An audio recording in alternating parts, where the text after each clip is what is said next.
Welcome, ladies and gentlemen. This is the Bass Chaplain Fishing Podcast, where faith and fishing hook up. Man, so excited to have as my guest today the next generation of fishing. Now, I grew up following the sport of bass fishing. All of my heroes are bass pros, and I love all of those guys. And we've had a lot of just top-notch guys that are retiring, that are getting out of the sport. And it's always awesome to have all those. We've had people like we've had Edwin Evers, we've had Al Lindner, we've had Hank Parker, just some of the greats in the sport of bass fishing. But one of the things I wanted to do is try to highlight some of the new guys. Who are some of the up and comers? Some guys that you've maybe heard about, but you don't know a whole lot about. Well, let me tell you, I met this guy at a wild game banquet that I did over in Alabama. His name is Andrew Norbye. And let me tell you something, what a testimony, what an exciting fisherman and an exciting man of God from Alabama today. We've got Andrew Norbye. He is a professional fisherman and also a content creator in the fishing world. He has got over 74,000 subscribers on YouTube. Coming up next, Andrew Norbye on the Bass Chaplain Fishing Podcast.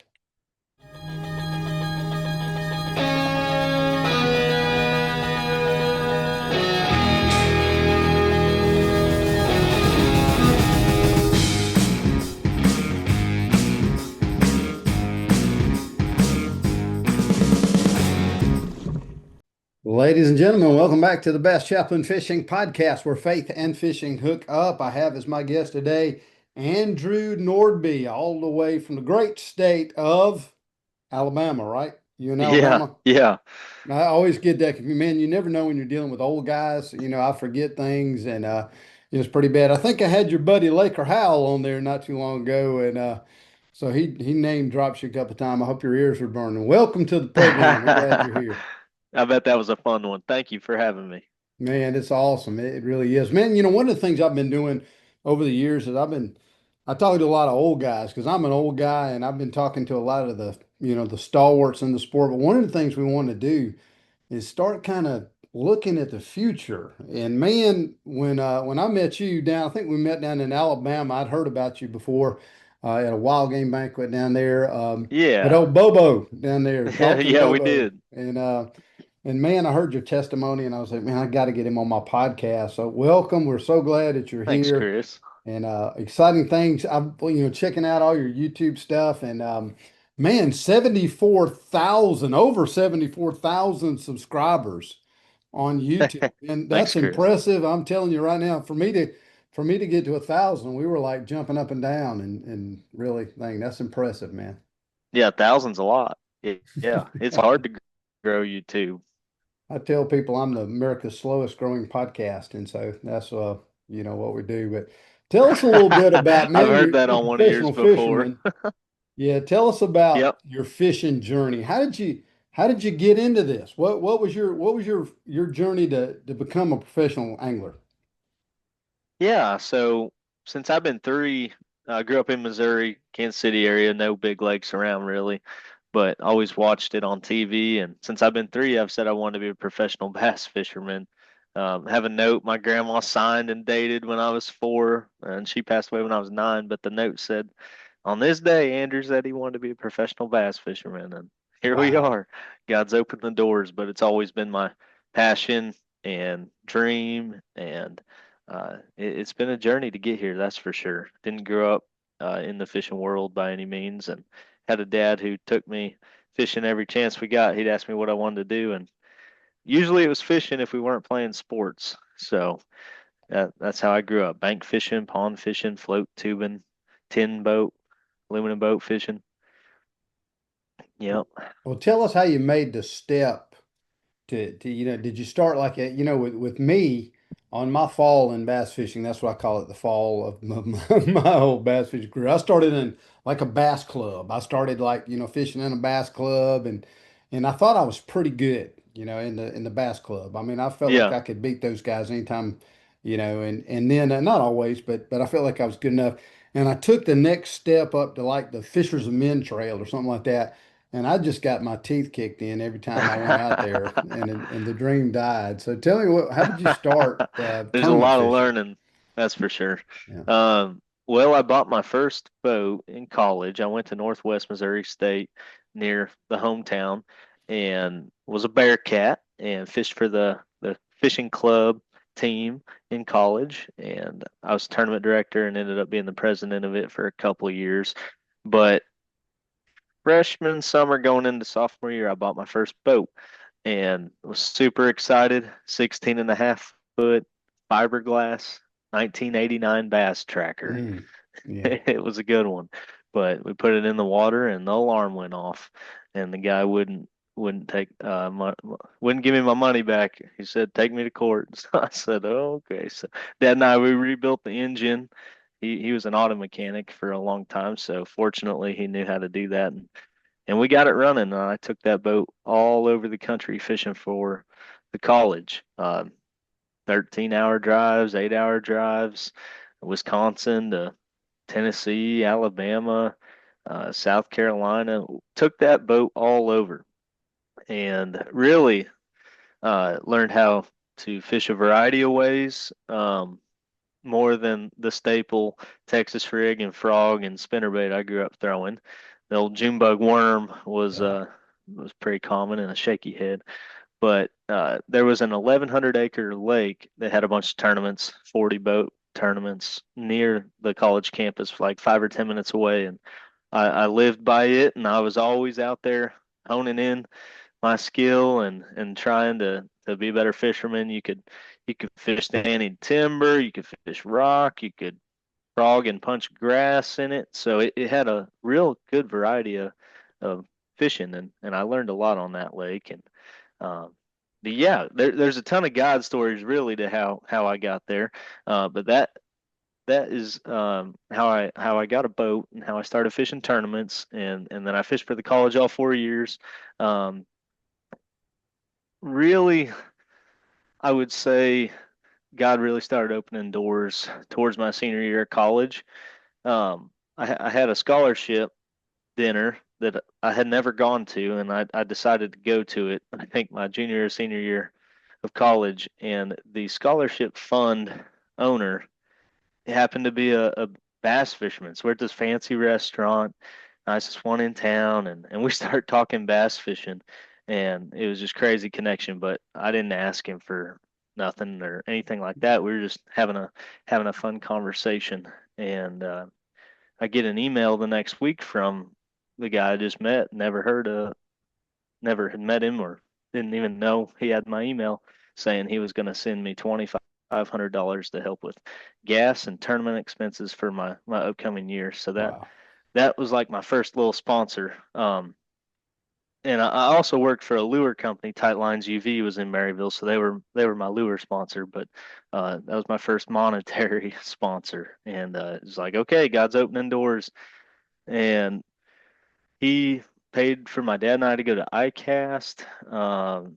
He took us on a trip to Mexico bass fishing in El Salto, Mm, and just really opened my eyes to the fishing world because I didn't even know what ICAST was, and all of this. Nobody knows about professional bass fishing mm. in Northwest Missouri, really.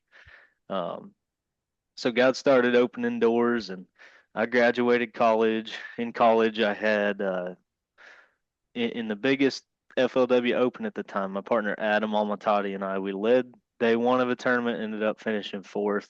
That was my best tournament in my college career on Kentucky Lake, and then we fished the national championship too. So that was the college career highlights. But I graduated college, and I said if I'm gonna do this as a career, I need to get a boat where I can fish professional level tournaments out of, not this 16 and a half foot Mm. 89 bass tracker. Uh, my buddy joked with me, he liked to call it the bass tracker without the B. And I was like, oh my gosh. Oh, I got a story about that when you get done, so go ahead. but okay.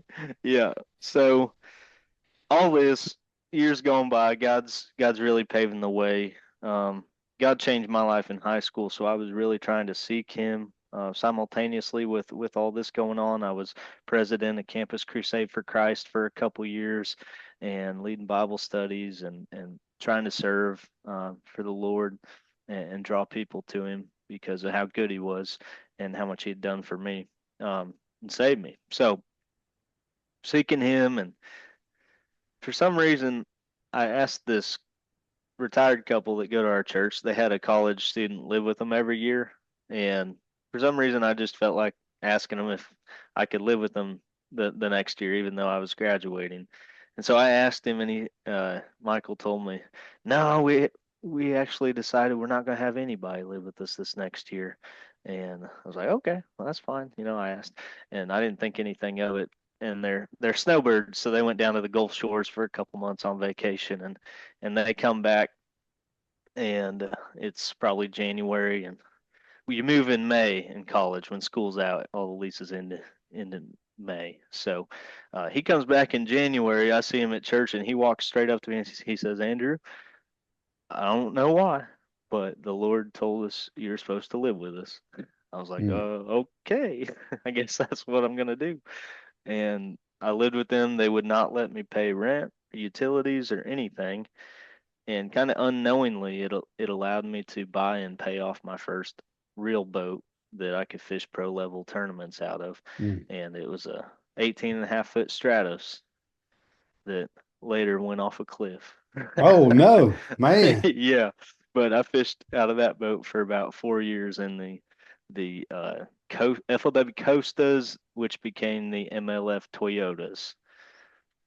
Right, So right out of college, I just jumped headfirst in those. So also in college, I fished out of a club tournament, like a state level club, right. like you were talking about, and we went to the state championship and that sort of thing. So I had another fishing mentor, Chris Jewett, and another one, Dave Cochran, and they poured a lot of knowledge into me and took me a lot of places over the years there.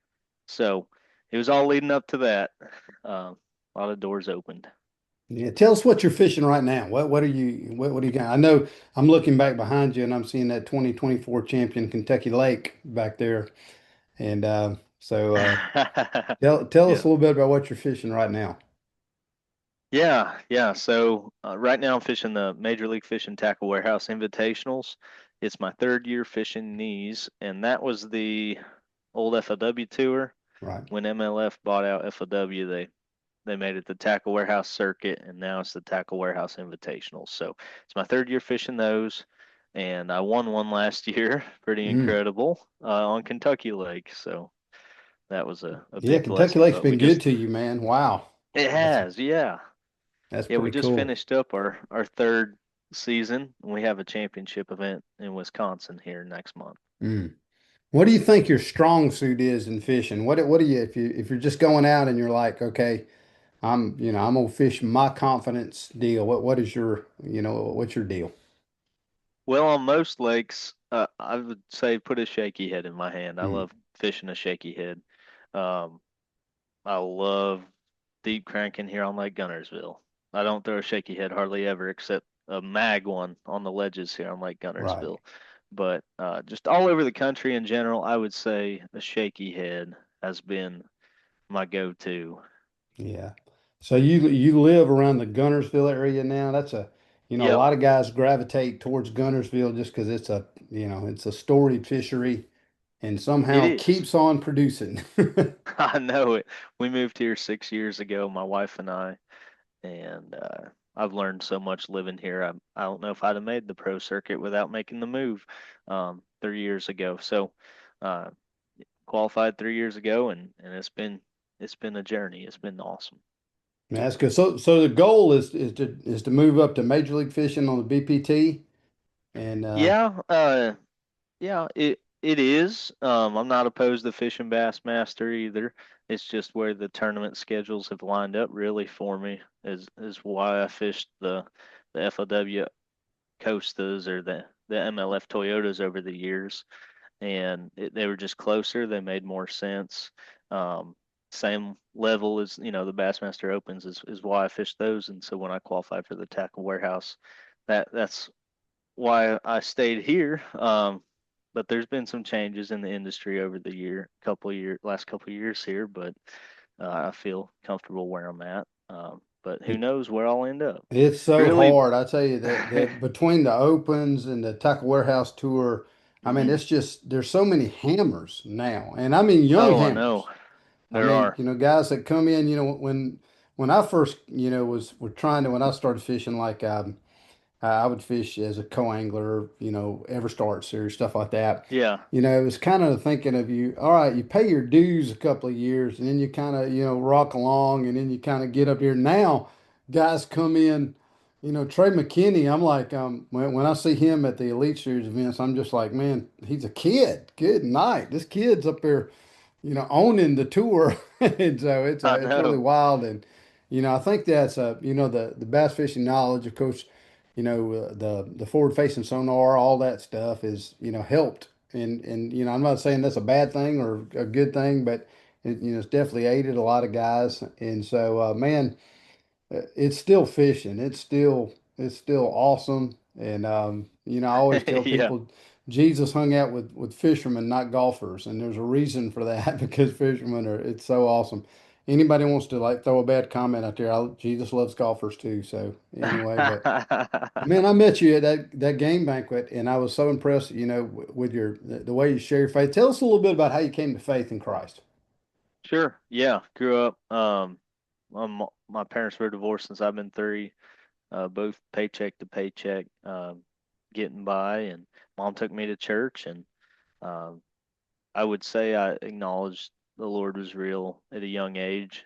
I think I got saved at 9, but to like I made the decision to believe in Jesus at 9. But in high school, when I went on a youth camp trip when I was 16, and that's where I really said, Lord, if you're real, like I want to know you more and Mm. live for you. And He revealed Himself to me. Galatians 5:19, the acts of the sinful nature are obvious, and it lists them, you know, and that hit home with me. I was like, and then it says, those who live like this will not inherit the kingdom of God. And I was like, I'm doing some of those things. Mm. So God really changed my heart at that, and I've been trying to listen to Him ever since. That's awesome. I tell you, there's so many people I meet in the fishing industry that think that the guys that profess faith in Christ think that they're better than everybody else, or they think they're, like a Boy Scout and they've got to follow the rules. And one of the things I try to share with them is that, man, I'm not a Christ follower because I'm better than anybody. I'm a Christ follower because I'm worse than all of you guys out here. And so that's Yeah. that's something I run into a lot, Ah, with my yeah. fishing. Now you do a lot of game banquets and you speak and give your testimony a lot at different things. How's that going, for you? I mean, you really, really did a good job, in Thanks, Alabama. I Chris. was real excited about that. So do you get the opportunities to do that often? Yeah, it was probably like 5 to 8 times a year before the twins, and I haven't said no very much, but I haven't been asked as much, which is actually very nice since the twins were born. Um, that's been a life changer, and it's been good, but I'm not fishing near as much either. Right. Yeah. Whenever the family comes along, it definitely, it cuts in. I remember Hank Parker. One time a guy asked him, he said, "What do I need to do to become a professional fisherman?" He said, "You need to quit your job." He said, "That job gets in the way of a lot of things, and but it is as family responsibilities going on." Now, a lot of guys think that they have this glamorous the way the sport even paints itself. It paints itself as, hey, you just work hard and you come on this tour and people throw lures at you and they throw money at you and it's just this glamorous. Oh, it must be nice to fish all the time. And I noticed this with people with me is they always tell me when I tell them, yeah, I'm going to the Bassmaster tournament, to minister, they go, well, have fun, and it's like, nobody does that Yeah, with a shift job or when they're going in there, so they don't tell you, have fun, yeah. going to work. But there is a picture painted that this is just all glamour and it's easy, but that's not really always the case, is it? No, it's very difficult, really. it's really difficult, and if it's not your passion, I don't see how you could do it. Being on the road that much is tough when you're married. When you have children, trying to figure out and navigate that's tough. Um, you're gone 9 to 11, 12 days on some of these events that are far away, and then you go to ICAST, the classic sponsor events. You're gone 120 plus days a year, Mm, and that's a lot of time away. So navigating that, trying to be a good husband, a good dad in the midst of that, I would say that's one of the most challenging things. Is it's taxing on families. Um, so really praying into where the Lord wants you. Does He want the family to travel with you? How does that look? And there's no easy way to travel as a family. mm, You either drive and stay in Airbnb, and then spouse has to get up early and take you to the ramp so she has a vehicle, or you travel with two vehicles, tow a boat, tow a camper. Like trying to navigate that is very interesting. And then just talking straight fishing is you're out there in the brutalest conditions and some of the best conditions, but like the week before last up in New York at the St. Lawrence River, it's daylight at 5, it's dark at 9. You're pre-fishing for 16 hours, 3 days in a row, no matter what the weather and wind and rain's doing. And yeah, it after driving 20 hours to get there. mm, So 2 day trip there, you do your thing, 2 day trip back. It's tough. It's tough. But it is the passion. Super blessed to do it, and consider fishing my full-time job. mm. Even when I go to the tournaments now, just I'm not nearly pulling the hours that you guys are pulling, but I'm like, I don't know how they do it. I don't have any idea. Standing up on a boat all day, your practice times, and then you get back. There are things you got to do. You got to charge batteries. You got to eat something. You Eat. got to get in bed early and Yeah. get up and do it again, no matter what the weather, no matter what is going on. It's Yep. pretty wild. So if you're considering a fishing career out there, if you're doing that, you got to weigh all those costs, and you got to weigh all your costs. And I think that calling is a big deal, with God. And I think we're called to jobs just like we're called to we always like to talk about ministers being called, but I believe every Christian is called to do what they're what they are to do. Yeah. And we Yeah. think of ministry as being more important. Well, it's not. In God's economy, it's just obedience, and so Yep. that's a cool thing. So, well, let's get into some fishing talk. So, give Sure. us give us three ways that the average angler could get better. Okay, because I watch your videos and you do a great job of teaching and filming. And man, YouTube has just changed the game with everything. As far as when I was coming up, if you wanted to get fishing information, you either had to find somebody that was willing to tell you, or you had to wait for Bassmaster Magazine to come out, and Yeah. try to read something and and look at illustrations and things like that. But now you can go on YouTube if you want to learn a technique. You can learn anything you want to learn. Talk a little bit about that. About give us some things you think the average angler could get better at. Um, you Yeah. know, Yeah. I think the number one is time on the water for me. I would say you can watch all the videos and learn all the techniques, but until you get out there and experience it and dial and hone it in yourself, it it doesn't line up. It's a lot harder than what YouTube makes it out to be. You may watch one of my videos and learn the technique, but and watch me catch some fish, but you didn't see the 8 hours of not catching fish, wow, yeah, and figuring out where those fish are set up for the tournament, or you know, so you don't see the negative side, and then you may go fishing and think you don't know what to do or you're not good at it, but really it's just time on the water, figuring it out. Um, and then I would say YouTube is great for learning new techniques and learning a certain type of fishing you may have never done or want to get better at. Yes. But and then time paired with time on the water will help you dial it in. I think are the biggest two. I always say like no matter what your dream is, if you're pursuing it and like you said, God's called you to do it, just take one step towards it every day.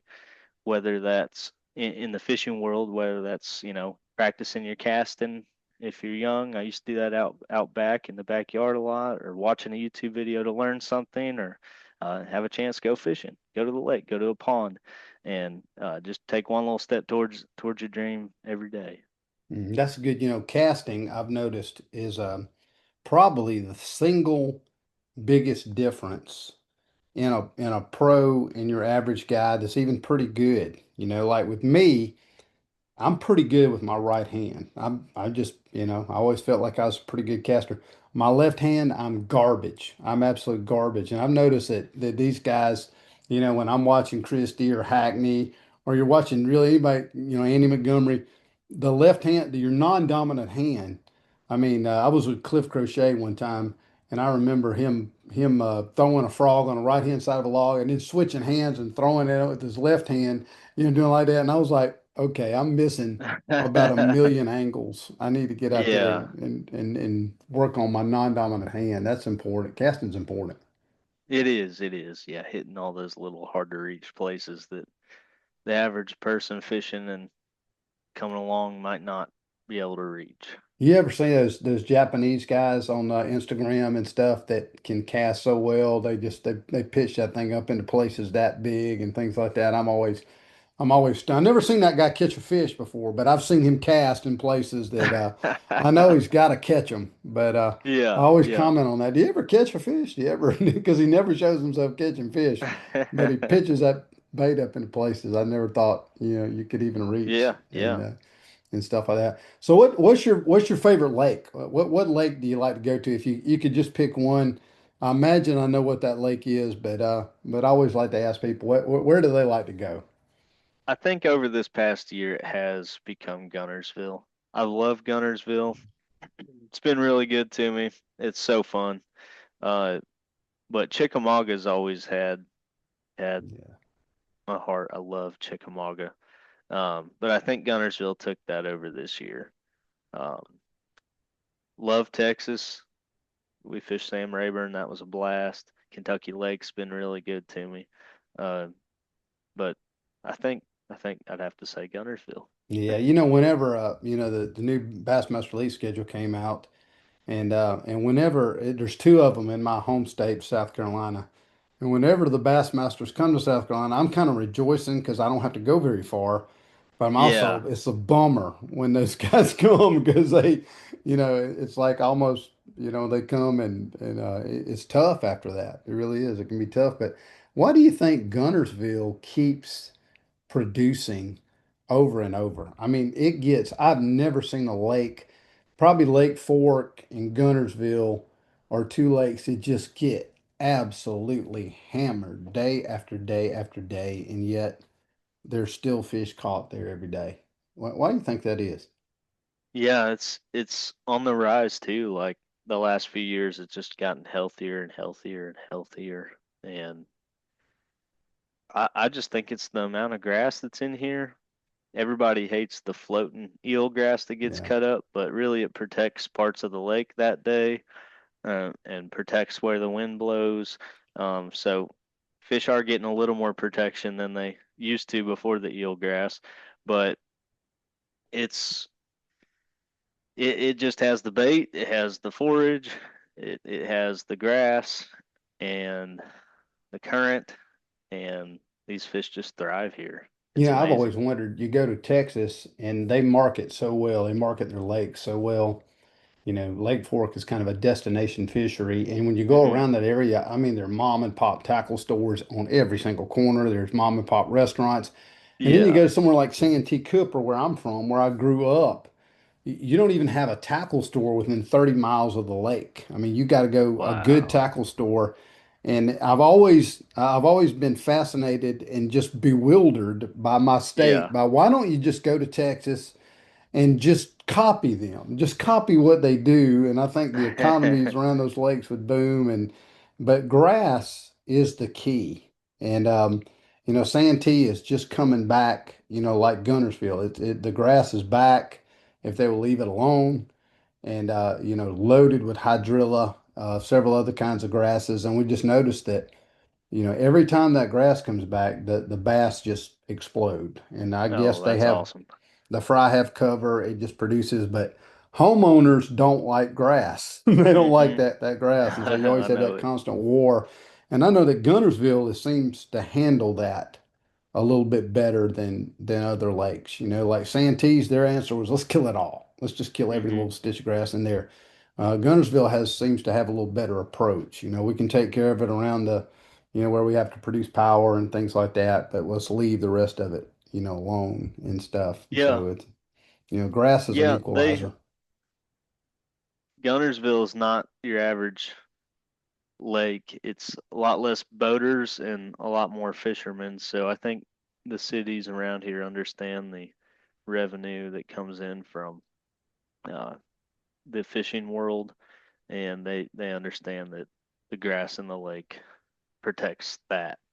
Uh, all in all, but the homeowners still really dislike it here too. Mm. Yeah. Yeah. Well, if you had somebody growing up that you looked up to, I mean, I know I looked up to, guys, Shaw Grigsby, Hank Parker. I watched Roland Martin, every time he ever came on, Jimmy Houston, Al Lindner. I watched all those guys. Who were some of the guys that were your heroes growing up? Did you follow, a professional Yeah. fisherman in particular? Yeah. All of those guys and Bill Dance, literally all of those guys that you named. I was the little boy watching it every Saturday morning. Man, it's Yep. funny because when you go to the Bassmasters Classic, Bill Dance's line to get his autograph is literally still to this day wrapped around the building. Yeah. And I got asked to do a wild game banquet one time in a big church up here, and well, I got asked to introduce Hank Parker. They said, "Hey, Chris, we got Hank Parker as our speaker. We want you to come introduce him." I said, well, I'll be happy to introduce him. I said, well, why do you want me to introduce him? They said, Yeah. because you're the bass chaplain, man, and Hank Parker fishes the Bassmaster Tour. And I had to somehow tell them, you know that Hank retired in 1989, right? He's not, they had no clue. They had no clue. But those guys have made such an impact in Yeah. so many different young kids' lives, to be able to do that, it can't be thing. So, well, listen, Yes. your YouTube channel is blowing up. If people want to find you on YouTube, how do they find you? Thanks, Chris. Fishing with Nordby, my last name.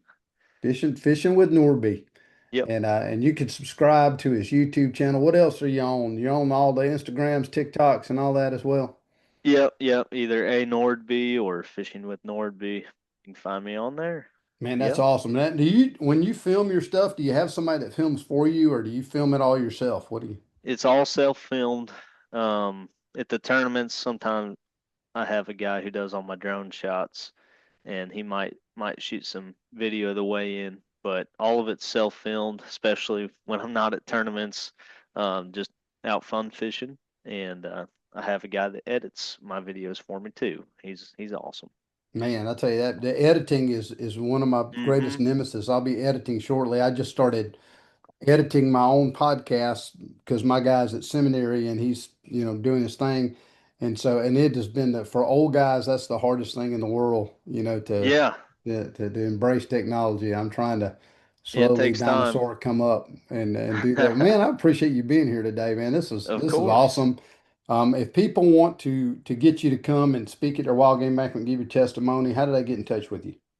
Yeah, you can message me on any of the platforms there, YouTube, Facebook, Instagram, uh, and then just email me. That might be the easiest way, fishingwithnordby@gmail.com. That's awesome. Let me tell you, folks, if you want a great young man, has a great testimony, loves the Lord, trying to seek it, the fishing career in the right way, look no further than Andrew Nordby. Man, I appreciate you being on here with me today. I look forward to seeing you in the future. Ladies and gentlemen, this is the Bass Chaplain Fishing Podcast, where faith and fishing hook up. If you hadn't hit that subscribe button, go ahead and hit that, hit the little bell notification And you'll know we usually drop about high noon on Friday. So we appreciate it and we will catch you next time. Hey everybody, this is Chris Wells, the Bass Chaplain, and I want to tell you about the Morning Bite devotional book. It's a bass fishing devotional book written by James Niggemeyer, Blake Smith, and myself with the idea to help bass fishermen and sportsmen spend time with God. It takes about 40 days to build a habit. We give you 45 days of devotional, all about bass fishing and scripture. If you want your copy, they're $10 plus shipping. If you go to basschaplain@gmail.com, shoot me an email and I will send you a copy. Maybe you want to get your Sunday school class, or maybe your high school bass fishing team, or maybe your college fishing team or your men's group. If you order 50 or more, I'll cover the shipping myself. That's basschaplain@gmail.com. Get your copy today of the Morning Bite devotional book.